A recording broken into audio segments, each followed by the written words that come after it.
سلام مجدد خدمت همه دوستان. خب توی این ویدیو میخوایم راجع به دیوارها صحبت کنیم. قبل از اون من میخواستم راجع به یک دستوری به اسم مچ پراپرتیز که تو اتوکد هم داریم اینجا بهش اشاره بکنم. حالا فرض کنید که من ادیت تایپ زدم و تایپ یه سری از لول ها رو تغییر دادم، میخوام اینا رو برگردونم به حالت عادی مثل اینا کنم، یا میتونم اینا رو انتخاب کنم پنجره تایپ سلکتور بگم که تایپشون همون حالت قبلی باشه، یا از دستور مچ پراپرتیز استفاده کنم. این دستور تو تب مودیفای و ببخشید این به این شکل دست من خورد و پنل رو رفت. تو تب مودیفای و گزینه مچ پراپرتیز انتخاب میشه. موضوعی که میخوایم خواصش به موضوع بعدی منتقل بشه رو انتخاب میکنیم و یک کلیک انجام میدیم، این خواص به این منتقل شد. در واقع از این دو روش میتونید شما اینو برگردونید. خب من میخوام برم در لول 1 طبقه اول. به این پنجره دیگه کاری ندارم، میتونم از اینجا گزینه کلوز ایناکتیو ویو رو بزنم یا در تب ویو گزینه کلوز ایناکتیو ویو فرقی نمیکنه. خب دستور وال، این دستور در تب آرکیتکچر و در پنل بیلد قرار داره. ما قبلا گفتیم که تمام عناصری که اینجا میبینید همه یک کاتگوری هستن و توسط سپریتورهایی اینا دسته‌بندی شدن، خطوطی که ما بین اینا فاصله انداخته و اینا رو موضوع به موضوع جدا کرده. اولین گزینه دستور وال هست. اگه دقت کنین این دستور دکمه‌ای داره که وقتی روش وای میسین به دو قسمت تقسیم میشه. به این نوع دستورات میگن اسپلیت باتم، ولی میبینید که دستوری کنارش که دستور در هست به اون شکل نیست. خب معمولا اسپلیت باتم ها فلش دارن زیرشون، وقتی اونا رو باز میکنین یه زیر مجموعه ای داره به شما میگه من یه سری از انواع مختلفی از وال ها رو میتونم اینجا ترسیم کنم. ما توی روید دو نوع دیوار داریم، دیوار معماری و دیوار سازه‌ای. اینایی هم که میبینید وال بای فیس رو همون بسته مسینگ از ساید، اون دکمه‌ای که در قسمت وال بای فیس اینجا میبینید دوباره توی این قسمت تکرار شده. یه سری از دکمه ها تو روید هستن که تکرار شدن، این چه خاصی نیست که از نظر موضوعی با هم دیگه فرق نمیکنن.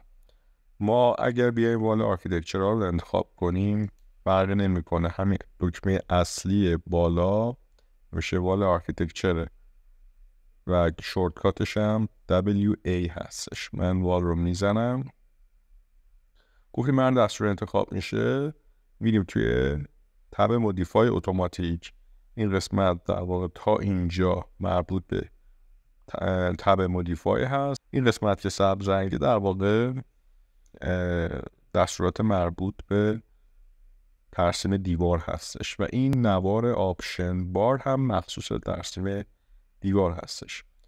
اولین گزینه‌ای که شما باید دقت کنید اینه که در لول 1 باشید در فلور پلان. خیلی وقتا شما حواستون نیست توی لول 1 استراکچرال پلان هستید.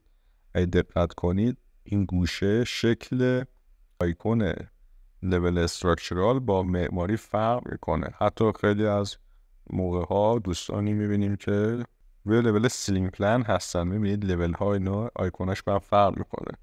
شروع میکنن به ترسیم کردن، ترسیماشون مشاهده نمیکنن و یا ارورهایی رو اینجا میبینن. علتش اینه که شما در یک ویو اشتباه داری کار میکنی. خب پس لول ها رو میبندم. در لول 1 معماری هم برای اشتباه نکردن هم در واقع بقیه ویو ها رو میبندم. فعلا فلور پلان و الیویشن چیزی هست که ما نیاز داریم. دستور وال رو دوباره میزنم، اتوماتیک همه چی تغییر میکنه. این پنجره هم کلا تغییر میکنه. من یک کاتگوری وال رو انتخاب کردم و توی این پنجره که اینجا بود میتونستم تایپ ها و فامیلیا رو ببینم. فامیلیا میشدن سردسته ها و تایپ ها میشدن زیر مجموعه هاشون. گفتیم بیسیک وال و در واقع کرتن وال و استک وال، اینا فامیلی ها و سردسته های ما هستن و تو هر کدومشون یک تایپ های مختلفی از اون وجود داره، از اون سردسته. خب کرتن وال ها همشون تو یک گروه هم، معیارشون هم این خط توسی بود که اینا رو تفکیک میکرد. در واقع اگر شما بخواید توی روی دیوار بکشین، از این سه حالت خارج نیستید. یکی از خوبیای نرم افزارهای مثلا BIM یا نرم افزاری که فرآیندشون خطیه اینه که در واقع شما با یه سری گزینه محدود مواجهید. این محدودیت به شما کمک میکنه که خیلی سردرگم نشید توی نرم افزار. اون نیازتون تفکیک کنید و تجزیه کنید به یکی از این آیتمایی که توی رویت وجود داره. ولی توی نرم افزاری که مدل سازن و فرآیندشون خطی نیست، شما باید خیلی تکنیک‌های مختلفی رو بدونید تا بدونید که راحت ترین راه انجام یک گزینه چی هستش. در واقع این محدودیت اینجا داره به نفع ما کار میکنه، به نفع یادگیری راحت کار میکنه. خب من میخوام دیوار بکشم، یکی از این دیوارها رو انتخاب میکنم. با دیوار شیشه‌ای کاری ندارم، با دیوار استک وال هم کاری ندارم.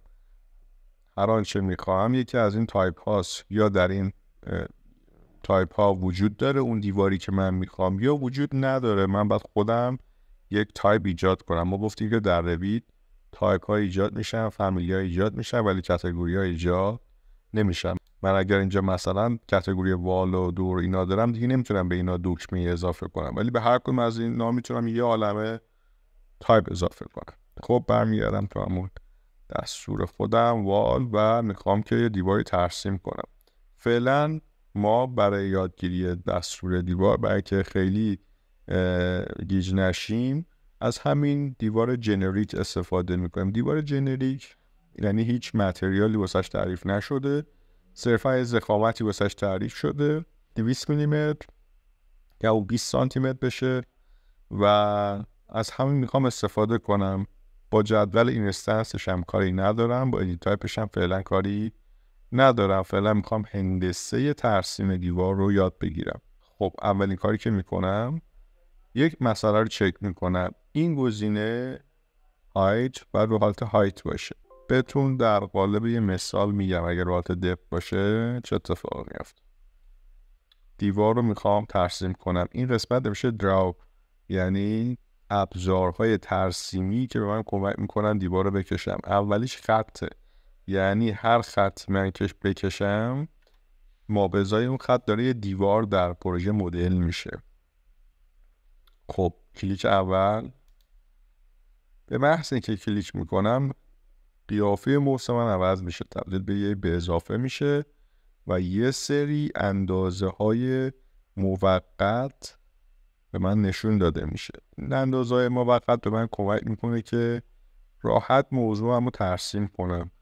الان موسم رو هنوز کلیک دوم رو انجام ندادم و دارم میبینم که میتونم با حرکت دادن این موس در این راستا اندازه دیوارم رو تغییر بدم. مثلا 10.60 در زاویه 90 درجه میکشمش، میبینم از دستور خارج نشده و در امتداد دستور قبلی میخواد یک نقطه دیگه رو به عنوان انتهای این دیوار در نظر بگیره. یعنی ابتدای این دیوار شد انتهای دیوار قبلی و الان من دوباره کلیک بکنم همچنان اتفاق میفته تا از دستور یک جای خارج بشم. این خطوط آبی خدچین هم که میبینید اینا خطوط کمکی هستن که خودش به صورت هوشمند متوجه میشه که اینجا شما اومدی احتمالا میخواستی در راستای انتهای این دیوار رو امتداد بدیم. میگم اوکی، کلیک میکنم و بعد به سمت نقطه اول حرکت میکنم. چون یک شکل بسته ترسیم شد از دستور خارج شد، ولی اگه این شکل تا بی نهایت ادامه پیدا میکرد تا وقتی که من کلید اسکیپ رو نزنم یا کلید مودیفای رو از این بالا نزنم از دستور خارج نمیشم. الان من دکمه مودیفای رو میزنم، این کلمه مودیفای با این تب مودیفای متفاوت، حواستون باشه. خب من الان دیوارهایی رو ترسیم کردم. خب این دیوارها رو برم در ویوهای مختلف که تولید کردم ببینم. برای مثال برم توی نماها ببینم، نمای شرقی. دقت کنید من دیواری رو کشیدم، دیواری که کشیدم رفته تا یه لولی، تا یه ارتفاعی که اصلا معلوم نیست چیه، تا نزدیکای 9 متری اومده و این لول ها همه بیرون از حجم من وجود داره. یه کاری که میشه کرد، یا بیام دستی، چون اینا همه به هم قفلن، این دکمه قفل رو ببینید، الان اینا رو تکون بدم همشون با هم دیگه حرکت میکنن. یا کنترل زد رو میزنم، برمیگردم رالت عادی، همه اینا رو انتخاب میکنم. یا اگر نخوام همش رو انتخاب کنم، یکیش رو انتخاب میکنم، راست کلیک میکنم، گزینه Select All Instance. حالا اگر Visible in View رو بزنم، یعنی در واقع همین پنجره‌ای که الان بازه، نمای شرقی. ولی اگر روی Entire Project بزنم، یعنی در کل پروژه و در کل ویو ها. خب Select All Instance یعنی که هر عنصری که شبیه به این یه دونه هست و در این پنجره داره دیده میشه، اونو انتخاب کن. خب پس اگر بذارم Select All Instance Visible in View، یعنی در این ویو داره نشون میده و نمایش داده میشه، من اینو میزنم، کل اینا انتخاب شد، چون اینا شبیه به هم بودن، از همین نمونه و همین تایپ بودن. خب دوباره راست کلیک میکنم، گزینه Maximize 3D Extent رو میزنم. در واقع میاد خودشو میرسونه به بیرونی ترین لبه حجم سه‌بعدی که در این نما دیده میشه. اگر کافی نبود برام انتخابش میکنم و بعد از اینجا یه ویرایش کوچیک انجام میدم. این قسمت هم در واقع میتونم به صورت دستی حرکتش بدم. خب در نمای شمالی اون دیوار چطوری دیده میشه؟ اون پروژه به این شکل دیده میشه. در نمای جنوبی به این شکل دیده میشه. در نمای غربی هم به این شکل دیده میشه. چند پنجره اینجا باز شده، هر کدومشون یک نمایش و یک ویو متفاوت از پروژه من هستن.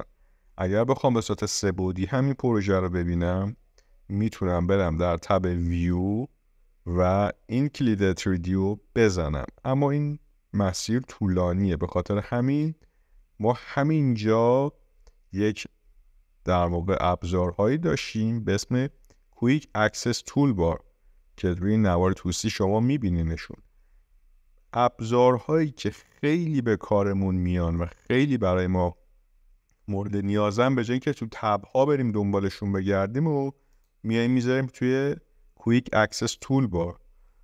خب این خونه‌ای که اینجا هست همون 3D View هستش. ببینید وقتی من 3D View رو میزنم، اینجا در واقع تو پروژه 3D View اضافه میشه و یک ویو به اسم 3D اینجا نمایش میده. الان پررنگه. یعنی چی؟ یعنی ویو فعال من همین ویو هستش که ما اینجا نویگیشنی داریم که میتونیم توی پروژه حرکت کنیم. برای مثال این دایره آبی، این حلقه آبی رو اگر روش وایسم و در واقع روش کلیک کنم، یعنی حالت درگ فشار بدم کلیک چپ رو و نگه دارم و موس رو بچرخونم، میبینم که پروژه رو برای من داره میچرخونه. این نمایش لول ها هم متناسب با زاویه‌ای که داریم تغییر میکنه. ببینید میاد در منتها علیه سمت چپ این پنجره لول ها رو نشون میده برای من. خب سوال پیش میاد که چطور میتونم این پنجره ها رو مدیریت کنم. شاید دلم بخواد که این دیوارها رو هم از نمای تاپ ببینم، مثل خیلی از نرم افزار سه‌بعدی دیگه به صورت 3 نما ببینم یا 2 نما ببینم، همزمان 2 تا ویو رو ببینم. یا امکان پذیره. برای مدیریت اینا باز باید بریم در تب ویو و در قسمت ویندوز، چون اینا همه ویندو هم پنجره هم، هر کدوم از این پنجره ها رو بعد در پنل پنجره ها مدیریتشون کنید. این از اینجا که یک سپریتور وجود داره، جدا کننده وجود داره ما بین این دستورات و دستورات قبلی، همه اینها راجع به موضوع مدیریت این پنجره ها با ما صحبت میکنن. اگر 20 تا پنجره دیگه اینجا باز کرده باشم، همشون اینجا مدیریت میشن. من قبلا خدمتتون فکر کنم گفته باشم که این فلشی هم که اینجا میبینید لیست تمام پنجره هایی که اینجا بازه رو میبینید. ممکنه شما 10 تا 20 تا 30 تا نقشه دیگه اینجا باز کنید، اینا دیگه اینجا نمایش داده نمیشن از یه حدی به بعد. شما اگه بخواید اون رو پیدا کنید باید اینجا پیداشون کنید راحت. اگر حتی نخواهید مثلا داخل اینجا پیداشون کنید یا دابل کلیک کنید میتونید اینجا پیداشون کنید. خب اولین کاری که میکنم میخوام یه پنجره 3 بعدی در این قسمت مانیتورم داشته باشم و لول یکم اینجا ببینم. برای این کار این پنجره رو درگ میکنم، جدا میشه از تب. میتونم چیکار کنم؟ کل مانیتورم رو به این 2 تا پنجره اختصاص بدم. حالا لول یکم هم اول تبش رو انتخاب میکنی، وقتی که انتخاب شد اونم از اون بالا درگ میکنی. مقدار این مزه تریکیه، بعد حتما درگی که میکنید یک دور روی این پنجره زده بشه. حالا میخوام 2 تا پنجره رو همزمان ببینم. این موس من نگاه کنید، این زردی موس من رو نگاه کنید، میخوره به ضلع چپ مانیتور. این پنجره رو هم انتخاب میکنم، اتوماتیک این 2 تا دیده میشن. خب الان من میتونم هر تغییری که میخوام اینجا مثلا بدم اینو انتخاب کنم، سلکت کردم با کلیک کردن رو عناصره و میبینم که وقتی موس من میاد رو عنصر انتخاب شده تبدیل به اضافه جهتدار میشه. 2 تا فلش رو همه در واقع 4 جهت فلشی رو نشون میده. میبینید موس تغییر میکنه. این یعنی شما میتونید اینو انتخابش کنید و موو کنید، یعنی حرکتش بدید در راستای مختلف. حالا بالا پایین نمیره چون این دیوار محدود شده به 2 تا دیوار دیگه، فقط در چپ و راست میتونم حرکتش بدم. همزمان در 3 بعدی این تغییر رو دارم میبینم. اگر اینو انتخاب کنم در واقع این دیوار انتخاب شده، همینطور میتونم اینا رو بالا پایین کنم. بچه‌ها به این موضوعی که میبینید یعنی 2 تا ویو در ارتباط با همن، یعنی ویو ها با هم کوردینیت شدن، یعنی ویو ها با هم هماهنگن. یه نرم افزار BIM 2 تا خاصیت باید داشته باشه تا بهش بگیم حداقل پایین ترین لول BIM بودن رو داره. یکی ویو هاش به صورت کوردینیت باشن، یعنی هر اتفاقی که 2 بعدی شما انجام میدید در ویو های 3 بعدی هم اتفاق بیفته. و دومیش اینی که هر کدوم از این عناصر حاوی اطلاعات باشن که یعنی کامپیوتبل باشن که ما بعدا بتونیم اینا رو محاسبه کنیم. خب الان یه ایرادی وجود داره، من یه سری دستورات دیگه رویتم و دیگه ندارم تو این حالت. برای که داشته باشم چی کار بکنم؟ دوباره من درگ میکنم میذارمش همین رو تب بالا، اینم درگ میکنمش میندازمش رو همین قسمت تب بالا. اینا الان دیگه همشون اینجا. که همزمان 2 تا داشته باشم میتونم سایر ویو ها رو ببندم و الان فقط همین 2 تا ویو رو داشته باشم. بیام در پنل ویندوز تو تب ویو که پنل ویندوز بیام اینا رو به صورت تایل کنم. وقتی به صورت تایل میکنین 2 قسمتی میشه دیگه. حالا مثلا این قسمت میشه 3D، این قسمت میشه 2 بعدی.